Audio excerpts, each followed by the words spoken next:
এই রমজান আসতেছে, আপনি যদি সোনাবোট 16 গোডাউনের ভিতরে লুকিয়ে রাখি 40 টাকা সোনাবোট 80 টাকা বিক্রি করেন, হারাম। আল মুহতাকিরু মালউনুন ইহতিকারু হারামুন। কিন্তু ব্যবসা ইবাদত। নবী রাসূলরা ব্যবসা করেছেন। হযরত ইব্রাহিম আলাইহিস সালাম ব্যবসায়ী, ইদ্রিস আলাইহিস সালাম ব্যবসায়ী, নবী করিম সাল্লাল্লাহু আলাইহি ওয়াসাল্লাম ব্যবসায়ী, হযরত শুআয়ব আলাইহিস সালাম ছাগলের খামার, মূসা আলাইহিস সালাম চাকরি করেছেন। সমস্ত নবী মেহনত করেছেন, দাওয়াত ও তাবলীগের খিদমত আঞ্জাম দিয়েছেন, নবুয়তের ফরিজ আঞ্জাম দিয়েছেন, কিন্তু আয় রোজগারের ব্যবস্থাও করেছেন। আল্লাহ তাআলা আমরা আমাদের প্রশিক্ষণ যারা নিয়েছেন, আমরা তাদেরকে ছোট ছোট অ্যামাউন্টে কর্জ দিই, কর্জে হাসানা। আলহামদুলিল্লাহ এই পর্যন্ত আদায়ের হার, টাকা ফেরত আসার হার 100-তে 100। কোনো আলেম, কোনো ইমাম সাহেব আমাদের টাকা না দিয়ে পালিয়ে যান নাই, পালিয়ে যান নাই। এবং ইনশাআল্লাহ আজিজ ইমাম মুয়াজ্জিনের কল্যাণ ট্রাস্টের মাধ্যমে আমরা একটা পানি বের করার চিন্তা ভাবনা করছি। বিশুদ্ধ পানি, মিনারেল ওয়াটার মানুষে খায়। পানি পরীক্ষা করেছি গাজীপুরে, শ্রীপুরে ভালো পানি পেয়েছি। নারায়ণগঞ্জের ফতুল্লায় বোরিং করেছি, পানি বেশি হবে। সবগুলো ইমাম মুয়াজ্জিনের কল্যাণের জন্য ব্যয় হবে। এবং আমরা নামও দিয়েছি ইমাম। কত পানি বাজারে আছে, আমরা এটা খুব বিশুদ্ধ পানি, খুব একবারে পাওয়ার ট্রিটমেন্ট প্ল্যান্ট আমরা করতে যাচ্ছি। এবং আমি ইসলামিক ফাউন্ডেশনের একজন মহাপরিচালক নিয়োগ করেছি, আলহামদুলিল্লাহ। উনি খুলনা ট্রাইব্যুনাল, নারী ও শিশু আদালত ট্রাইব্যুনাল নম্বর 3 বিচারক, বর্তমানে বিচারক, LLB অনার্স, LLM, দরায় হাদিস, মুফতি, বুখারী সানির ওস্তাদ, ইসলামিক ফাউন্ডেশন বর্তমানে মহাপরিচালক নিয়োগ করেছি। এবং আলহামদুলিল্লাহ ইসলামিক বাইতুল মুকাররমে একজন সম্মানিত খতিবও দিয়েছি। ওয়াকফ প্রশাসনে একজন অ্যাডিশনাল সেক্রেটারি দিয়েছি, অত্যন্ত নেককার, পরহেজগার, বিজ্ঞ। সব জায়গায় গুরুত্বপূর্ণ মানুষ আমরা দিচ্ছি। আপনাদের সহযোগিতা প্রয়োজন, পরামর্শ প্রয়োজন, পরামর্শ দিবেন, সহযোগিতা করবেন। আমরা ইনশাআল্লাহ একটা সুন্দর বৈষম্যহীন বাংলাদেশের আমরা একটা স্বপ্ন দেখছি। এটা আমরা শুরু করে দিতে চাই। শেষ করবেন আল্লাহ যার দ্বারা শেষ করার মর্জি রাখেন, তার মাধ্যমে শেষ হবে। আল্লাহ তাআলা আমাদের তৌফিক দান করুন, আমিন। এই বছর 2025 সালে রমজানের আগে 11 কোটি টাকা যাকাত বোর্ড থেকে আমরা সারা বাংলাদেশে বিতরণ করব। আমি ঢাকাতে করব। আর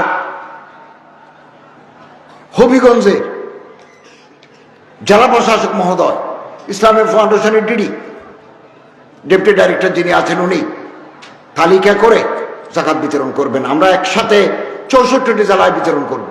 ঢাকাতে আমরা করব, উপজেলায় জেলাতে ডিসি মহোদয়রা করবেন, উপজেলায় ইউনুরা করবেন, আমাদের ইসলামিক ফাউন্ডেশনের মানুষ সহ 11 কোটি টাকা আমরা বিতরণ করব।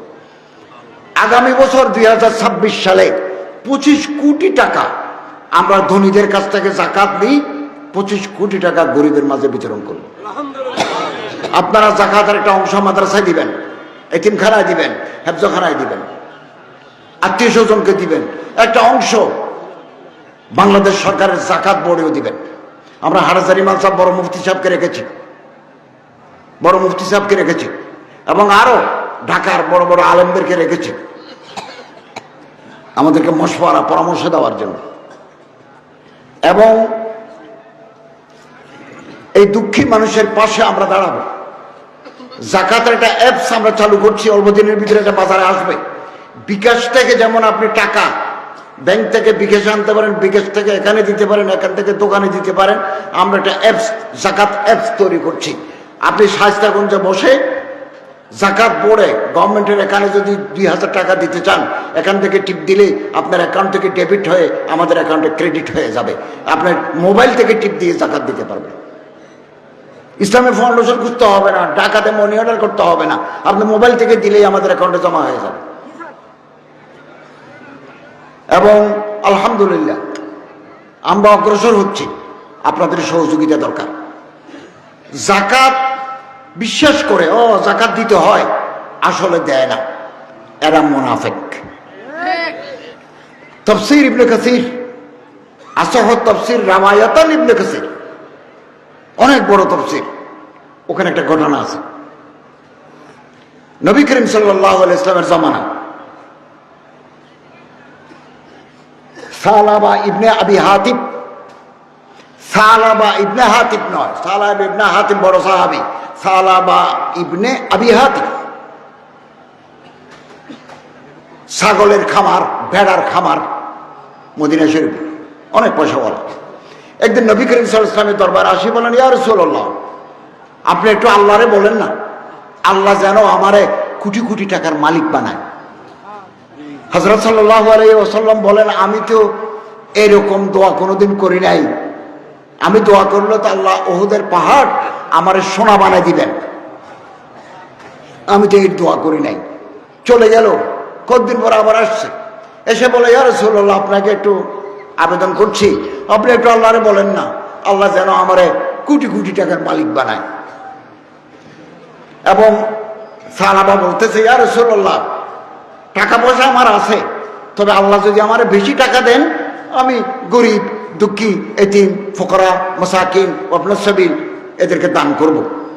যারা মেয়ে বিয়ে দিতে পারে না তাদের মেয়ে বিয়েদের ব্যবস্থা করবো, যারা ঘর তৈরি করতে পারে না ঘর তৈরি করে দেব। তখন রাসূলুল্লাহ সাল্লাল্লাহু আলাইহি ওয়াসাল্লাম দোয়া করেন, আল্লাহুম্মা রযুক সালাবাতা মালান, খোদা সালাবার সম্পত্তি বাড়াই দাও। তো রাসূলুল্লাহর দোয়া মুহূর্তের ভিতরে আল্লাহ কবুল করে নিলেন।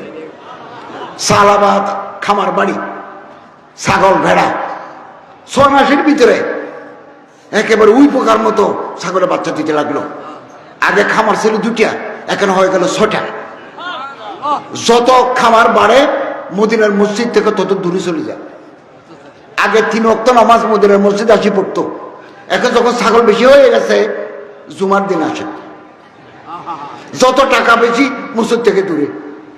এরকম মাল বল বনুন, এগুলো ফিতনা। যেই সম্পত্তি আল্লাহর সাথে সম্পর্ক করে দেয়, এই সম্পত্তি আল্লাহর রহমত। যে সম্পত্তি আল্লাহ থেকে দূরে নিয়ে যায়, এই সম্পত্তি গজব। একদিন জুমার নামাজ আদায়ের পরে সালাম ফিরানোর পরে রাসূলুল্লাহ সাল্লাল্লাহু আলাইহি ওয়াসাল্লাম জিজ্ঞাসা করলেন, আইনা সালাবা, সালাবা কোথায়, কোনো অসুখ হলো কিনা? সাহাবায়ে কেরাম বলল, অসুখ নয়, টাকা হয়েছে যে বেশি টাকা, এখন নামাজ পড়ার টাইম নেই, টাকা নিয়ে ব্যস্ত, ছাগল নিয়ে ব্যস্ত। পরে আল্লাহ তাআলার পক্ষ থেকে আয়াত নাযিল, খুয মিন আমওয়ালিহিম সাদাকা।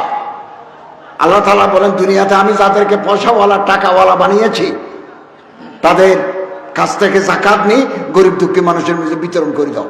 হযরত 2টা চিঠি লিখলেন, একটা সাহাবার কাছে আর একটা ওটওয়ালার কাছে। সাহাবায়ে কেরাম গিয়ে ওটওয়ালাকে বলছে যাকাত দিতে হবে। যাকাতের সিস্টেম আছে, কয়টা ছাগল থাকলে, কয়টা গরু থাকলে, কয়টা উট থাকলে যাকাত দিতে হয়, হিসাব আছে। 30টা 20টা 5টা এরকম হিসাব আছে, বিধান আছে। ওটওয়ালা খুশি হয়ে গেল, আল্লাহ রাসূল সাল্লাল্লাহু আলাইহি ওয়াসাল্লাম চিঠি লিখেছেন আমি যাকাত দেবো, ভাই আপনারা খামার বাড়িতে ঢুকেন, হিসাব করে যাকাত নিয়ে যান। এই মুনাফিকের কাছে যখন গেল সালাবা ইবনে আবি হাতিব, বলে হায় হায়, কিছু টাকা পয়সা নাড়াছাড়া করি বলে আল্লাহ রাসূল আমার উপর যাকাত ধার্য করে দিলেন, হায় হায়। একথা বলে দেবে না, একথাও বলে না, দেব একথাও বলে না। সাহাবায়ে কেরাম ফিরে আসছেন, এসে বললেন, ইয়া রাসূলুল্লাহ, ওটওয়ালা যাকাত দিল, ছাগলওয়ালা হায় হায় করে। কিছুদিন পরে কোরআন শরীফের আয়াত নাযিল হয়ে গেল, ওয়া মিনহুম মান আহাদাল্লাহ, যারা আল্লাহর সাথে ওয়াদা করে, আল্লাহ যদি আমার টাকা পয়সা দেয়, লানাসাদদাকান্না ওয়া লানাকুনান্না মিনাস সালিহিন, নূরে তাকিদ, লামে তাকিদ, डबल ताकिद, हम जरूर बिजरूर अदा करेंगे, सदका देंगे। আল্লাহ যদি আমারে টাকা দেয় আমি অবশ্যই যাকাত দেব, নেককার মানুষের অন্তর্ভুক্ত হব। আল্লাহ যখন টাকা দেয় বখিলু বিহি ও তাওয়াল্লাহু মুরিদুন, বহালতি করে দিতে চায় না, মুখ ফিরে ফেলে। রাসূলুল্লাহ সাল্লাল্লাহু আলাইহি ওয়াসাল্লাম এই আয়াতে ব্যাখ্যা মদিনার মসজিদে করলেন রাতের বেলা। সাহাবার মামা ছিল ওখানে উপস্থিত। রাতের বেলা খামার বাড়িতে গিয়ে বলে বাগিনে হ্যাঁ ঘুমাচ্ছ যে তোমার সম্পর্কে আয়াত নাযিল হয়েছে, কালকে যাকাত দিয়েছ। 500 ছাগল, 500 রশি দিয়ে বাঁধি রাখাল বালক নিয়ে মদিনার মসজিদে আসছে সকাল 8টায়, মদিনার সাহান ভর্তি। হযরত বললেন কোনো গজবা নাই, সরিয়া নাই, যুদ্ধ নাই, এত গনিমতের মাল কোত্থেকে আসলো? সাহাবা আসি বলে ইয়া রাসূলুল্লাহ একটু দেরি হয়ে গেল, চিঠি পাইছি, যাকাত নিয়ে আসছি। আল্লাহ রসুল বলেন গত রাতে আল্লাহ আমারে মানা করে দিয়েছেন আমি না তোমার কাছ থেকে যেন যাকাত গ্রহণ না করি। আমি আপনি ক টাকা যাকাত দেব, আল্লাহ তাআলা গ্রহণ করলেই তো কামিয়াবি। এদেশে অনেক ধনী আছে, কোটিপতি আছে, ফ্যাক্টরির মালিক আছে। আপনি আমি যে যাকাত দেব আল্লাহ তাআলা কবুল করলেই আমাদের কামিয়াবি। আল্লাহ তাআলা কবুল নাও করতে পারেন, যাকাত দেওয়ার আগেই আপনি দুনিয়া থেকে বিদায় হয়ে যেতে পারেন। অতএব শুকরিয়া আদায় করি, নেয়ামতের শুকরিয়া যাকাত। যাকাত বহু ধনী ব্যক্তি আছে বাংলাদেশের বাইরে, বলে যে এই ছাত্রদের, গরিব ছাত্রদের খাবার আমি দিয়ে দেবো, সব খাবারের ব্যবস্থা আমি করব। এরকম বহু না। হযরত আবু বকর রাদিয়াল্লাহু তাআলা বিদায় হয়ে গেছে, 1000 ছাগল নিয়ে যাকাত দিতে আসছে। হযরত ওমর রাদিয়াল্লাহু তাআলা যাকাত নেন নাই। হযরত ওসমানের জামানায় 3000 ছাগল নিয়ে যাকাত দিতে আসছে। হযরত ওসমান বলেন আমি তো নেব না, এবং খেলাফত ওসমানীতে সাহাবার মৃত্যু হয়েছে। কোথায় সম্পত্তি? কবরের ভিতরে আগুন জ্বলবে, আখিরাতের আযাব অপেক্ষা করছে। অতএব আমরা যারা ঈমানদার, আমরা এ বছর থেকে যাকাত দেব, যাকাত দেব। আত্মীয় স্বজনের ভিতরে যারা গরিব তাদের দেব। আশেপাশে মাদ্রাসা আছে, এতিমখানা আছে, হেফজখানা আছে, যাই না একবার দেখি না তাদের জামা আছে কিনা, দেখি না, দেখি অল্প করে দিই। এবং নিয়তের মালিক, নিয়তের উপরে সবকিছু দারমদার। দেখবেন আগামী বছর আপনার সম্পত্তি আল্লাহ তাআলা বৃদ্ধি করে দিবেন এবং এই সম্পত্তি হালাল হয়ে যাবে। আল্লাহ তাআলা আমাদের শরীয়তের গুরুত্বপূর্ণ বিধান, সিরাতুর রাসূলের রাষ্ট্রীয় ব্যবস্থাপনা যাকাত। যাকাত যাকাত দিই, আদায় করি, দুঃখী মানুষের ভিতরে দিই, অসুস্থ মানুষ। আমার মন্ত্রণালয় থেকে আমরা কিছু গরিব মানুষকে সাহায্য করি, সারা বাংলাদেশে করি। খবর আসলো যে উনি তো ক্যান্সারের রোগী ছিলেন, মারা গেছেন। এখন তো টাকা ওনার অ্যাকাউন্টে ঢুকে গেছে, এটা তো আমরা ফেরত নিতে পারবো না, বা আমরা ফেরত নেব না।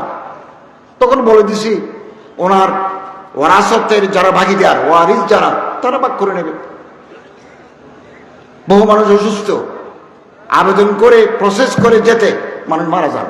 অতএব হায়াত কম। আসুন এখন থেকে যাকাত যে কোনো সময় দেওয়া যায়, রমজান মাসে দিলে সব বেশি।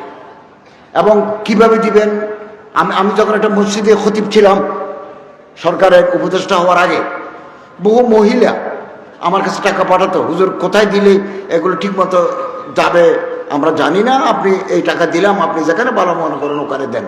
তো আমরা মাসারেফ মতে এগুলো আদায় করতাম। আলহামদুলিল্লাহ আমরা আশাবাদী, এই দেশে আলেম ওলামা মুফতি সাহেবদের মেহনতের ফলে তৌহিদ জিন্দা হবে, সুন্নত জিন্দা হবে, যাকাতের সিস্টেম জিন্দা হবে ইনশাআল্লাহ। এই জন্য আমাদের এই মুহূর্তে আলেম ওলামাদের পথ ধরতে হবে। ওনাদের মেহনত, ওনাদের প্রয়াস অসাধারণ। সারাটি জীবন একটা মাদ্রাসার খেদমত করে চলে গেছে, একটা মসজিদের খেদমত করে ওনারা বিদায় হয়ে গেছেন। নিজের জন্য কিছু করেন নাই, সমাজের জন্য করে গেছেন। আপনারা জেনে খুশি হবেন, ইমাম প্রশিক্ষণ একাডেমি থেকে যারা প্রশিক্ষণ নিয়েছেন, আমরা তাদেরকে কর্জে হাসানা দিই, কর্জ দিই, সুদ ছাড়া, সুদমুক্ত ক্ষুদ্র ঋণ একটা অ্যামাউন্ট দিই। এটা দিয়ে উনি এখন আপনি ড্রামের ভিতরে, একটা বড় ড্রামের ভিতরে আপনি শিং মাছের চাষ করতে পারবেন। ছোট্ট একটা মেশিন লাগিয়ে দিবেন, ওখানে অক্সিজেন যাবে। অথবা চৌবাচ্চা করে, দোতলার উপরে তিনতলার উপর চৌবাচ্চা করে মাছের চাষ করতে পারবেন। তো এটা বাড়তি আয়। তলবু কসবিল হালাল ফরিজাতুন বাদাল ফরিজা, হালাল টাকা রোজগার করা ইবাদত। তিসাতুল আশারে মিনের রিজকাত তিজারা, টাকা পয়সা রোজগারের যত পথ আছে 10 পথের ভিতরে 9 পথ হচ্ছে ব্যবসা। শেখুল হাদিস আল্লামা জাকারিয়া রাহমাতুল্লাহ আলাইহির অনেক কিতাব আছে, আজজুল মাসালিক ফি শারহ মুওয়াত্তা মালিক আছে, ফজাইলে নামাজ আছে, ফজাইলে রোজা আছে, ফজাইলে হজ আছে, ফজাইলে যাকাত আছে, ফজাইলে দরুদ আছে। এর মধ্যে একটা কিতাব আছে ফজাইলে তিজারত, ব্যবসার ফজিলত। ব্যবসা ইবাদত, 2 নম্বরই করা হারাম। রমজান আসতেছে, আপনি যদি সোনাবুট 16 গোডাউনের ভিতরে লুকিয়ে রাখি 40 টাকা সোনাবুট 80 টাকা বিক্রি করেন, হারাম। আল মুহতাকিরু মালউনুন ইহতিকারু হারামুন। কিন্তু ব্যবসা ইবাদত। নবী রাসূলরা ব্যবসা করেছেন। হযরত ইব্রাহিম আলাইহিস সালাম ব্যবসায়ী, ইদ্রিস আলাইহিস সালাম ব্যবসায়ী, নবী করিম সাল্লাল্লাহু আলাইহি ওয়াসাল্লাম ব্যবসায়ী, হযরত শুআয়ব আলাইহিস সালাম ছাগলের খামার, মূসা আলাইহিস সালাম চাকরি করেছেন। সমস্ত নবী মেহনত করেছেন, দাওয়াত ও তাবলীগের খিদমত আঞ্জাম দিয়েছেন, নবুয়তের ফরিজ আঞ্জাম দিয়েছেন, কিন্তু আয় রোজগারের ব্যবস্থাও করেছেন। আল্লাহ তাআলা আমরা আমাদের প্রশিক্ষণ যারা নিয়েছেন, আমরা তাদেরকে ছোট ছোট অ্যামাউন্টে কর্জ দিই, কর্জে হাসানা।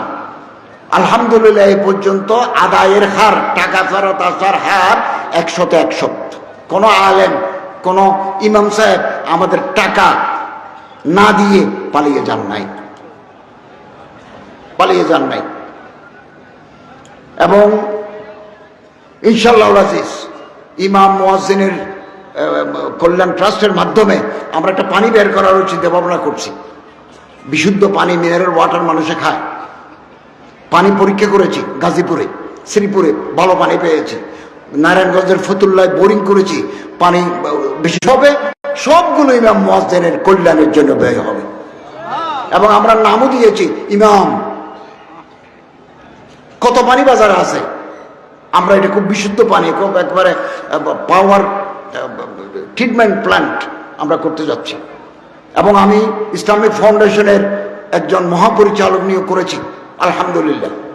উনি খুলনা ট্রাইব্যুনাল, নারী ও শিশু আদালত ট্রাইব্যুনাল নম্বর 3 বিচারক, বর্তমানে বিচারক, LLB অনার্স, LLM, দাওরায়ে হাদিস, মুফতি, বুখারী সানির ওস্তাদ, ইসলামিক ফাউন্ডেশন বর্তমানে মহাপরিচালক নিয়োগ করেছি। এবং আলহামদুলিল্লাহ ইসলামিক বাইতুল মুকাররমে একজন সম্মানিত খতিবও দিয়েছি। ওয়াকফ প্রশাসনে একজন অ্যাডিশনাল সেক্রেটারি দিয়েছি, অত্যন্ত নেককার, পরহেজগার, বিজ্ঞ।